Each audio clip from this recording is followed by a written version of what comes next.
کہ حضرت آقا رسول خدا صلی اللہ علیہ وآلہ وسلم ارشاد فرمایا للمؤذن فيما بين الأذان والإقامة مثل أجر الشهيد المتشهد بدمه في سبيل الله عز وجل. ایک مؤذن جب خداوند متعال کی رضایت کے لیے اذان دے دیتا ہے اور اقامہ کہتا ہے ما بین اذان و اقامہ، اسے اس شہید کا اجر ہے جو راہ خدا میں جہاد کرے اور اپنے خون میں وہ ڈوبا ہوا ہو. ایک ایسے شہید کا اجر خداوند مؤذنین کو عنایت فرماتا ہے. تو اس جملے پر آقا امیر المؤمنین علی ابن ابی طالب علیہ السلام نے پیغمبر اسلام سے فرمایا کہ انہم یجتلدون علی الاذان. اب اس کے بعد تو ایسا ہوگا کہ لوگ اذان دینے کے لیے ایک دوسرے پہ شمشیر اٹھائیں گے، تلوار چلائیں گے، لڑیں گے، جنگ کریں گے. اذان کا اگر اس قدر ثواب ہے اور اجر ہے، یجتلدون علی الاذان، اذان دینے کے لیے ایک دوسرے پر شمشیر چلائیں گے. پیغمبر اسلام نے فرمایا کلا، ایسا نہیں ہوگا. انہو یأتی علی الناس زمان، ایسا زمانہ آئے گا لوگوں پہ یطرحون الاذان علی ضعفائہم، لوگ اذان کو بوڑھوں پہ چھوڑ دیں گے، کمزوروں پہ چھوڑیں گے. جسے کچھ نہیں آتا وہ جا کر اذان دے، جو کچھ نہیں کر سکتا وہ جا کر اذان دے. اب منہ میں دانت نہ ہو جو ہے، گلے میں اب صدا نہیں ہے، آنکھوں میں نور نہیں ہے، ہاتھ لرزتے ہیں، پیر لرزتے ہیں، اب وہ اذان دیں گے. اس اذان پہ کون نماز پڑھنے کے لیے آئے گا؟ جب آپ کے پاس جوانی ہو، جب آپ کے پاس قرائت ہو، جب آپ کے پاس بصارت ہو، جب آپ کے گلے میں آواز صحیح ہو اور آپ جو ہے حروف کو مخارج سے ادا کر سکتے ہیں، آواز بلند کر سکتے ہیں، اس وقت اذان دینا چاہیے. تو پیغمبر اسلام نے فرمایا لوگ ایسا نہیں کریں گے اذان دینے کے لیے ایک دوسرے پہ سبقت لے جائیں، بلکہ اذان کو بوڑھوں پہ کمزوروں پہ چھوڑ دیں گے. فَتِلْكَ لُحُومٌ حَرَّمَهَا اللَّهُ عَلَى النَّارِ. پیغمبر فرمایا یاد رکھو کہ مؤذنین کے بدن کے گوشت وہ گوشت ہیں جو جہنم پہ حرام ہے. تو مؤذنین کو چاہیے کہ اپنی اذان کی اولاً تصدیق کرا لیں کسی قاری سے کہ میری اذان ٹھیک ہے، پھر للہ فی اللہ اذان دیا کریں، صحیح وقت پر اذان دیا کریں. تب انشاءاللہ العزیز یہ اجر ان کے لیے ہے، ان کا بدن جہنم کی آگ پر حرام ہو سکتا ہے. دوسری روایت جابر ابن عبداللہ انصاری سے ہے. انہوں نے فرمایا کہ سمعتہ یقول، میں نے پیغمبر اسلام کو سنا کہ پیغمبر اسلام صلی اللہ علیہ وآلہ وسلم فرما رہے تھے.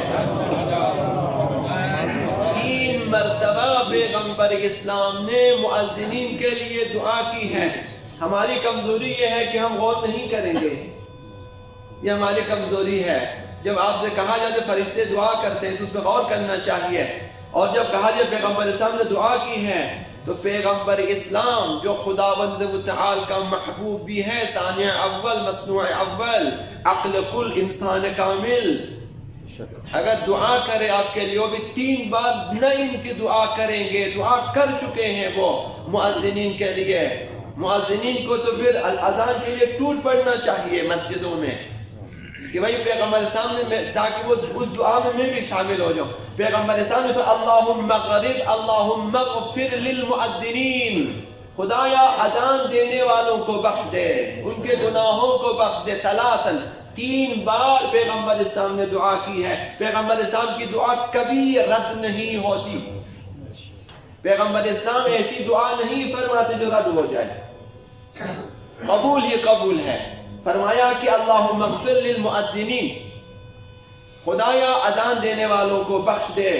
فقلت له، جابر فرماتا ہے کہ میں نے عرض کیا یا رسول اللہ انا نضرب بالسیف علی الاذان، ہم تو اذان کی خاطر جنگ کرتے ہیں، جہاد کرتے ہیں تاکہ اسلام رہے، اذان رہے. یہ چیزیں ہم سے زیادہ اذان دینے والے کو، ہم جہاد کرنے والے. اور ہمیں یہ اجر آپ نہیں بتا رہے، ہمارے لیے اتنی دعا نہیں کی ہے جتنی آپ مؤذنین کے لیے.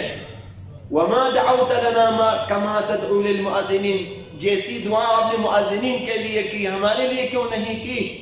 فقال یا جابر، پیغمبر سامنے فرمائے اے جابر جان لو انہو سیأتی زمان علی الناس، لوگوں پہ ایسا زمانہ آئے گا، ایسا وقت آئے گا، یکلون الاذان للضعفاء، یہ لوگ کمزوروں پہ چھوڑ دیں گے کہ اذان.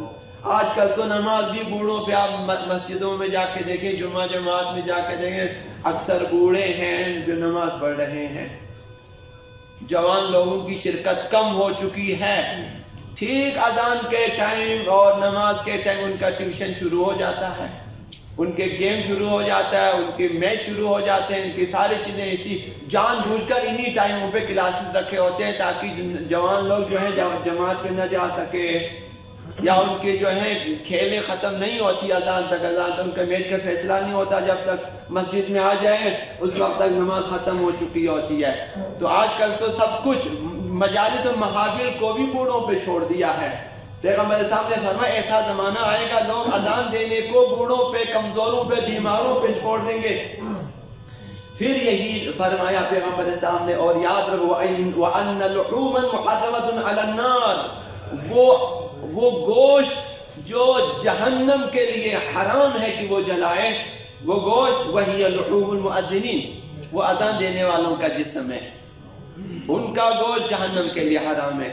تو انشاءاللہ العزیز مؤذنین کبھی جہنم نہیں جائیں گے اگر وہ اپنی اذان میں صداقت رکھتے ہیں، دقت رکھتے ہیں، صحت رکھتے ہیں اور قصد قربت رکھتے ہیں. کبھی بھی اسی اذان کی برکت سے اور اس اذان کے بعد جو نماز پڑھی جاتی ہے اس کی برکت سے انشاءاللہ ان کی اصلاح ہوگی اور وہ انشاءاللہ العزیز جہنم کو دیکھیں گے بھی نہیں. تو اسی امید پہ کوشش کریں اپنی اولاد کو ابھی سے اذان سکھا دیں، گھر میں اذان دینے کی تربیت دیں کہ بیٹا اذان دے دیں، آپ 10 روپے دے دیں، 20 روپے دے دیں، 100 روپے دے دیں. آپ ان کے لیے لباس خریدیں کہ بھائی اذان دیا کریں، آپ کی پسند کے جوڑے ہم خریدیں گے. بعض لوگوں کے لیے مثلا سائیکل کی لالچ ہوتی ہے، بعض لوگوں کو موٹر سائیکل کی لالچ ہوتی ہے، بعض لوگوں کو کمپیوٹر کی لالچ ہوتی ہے.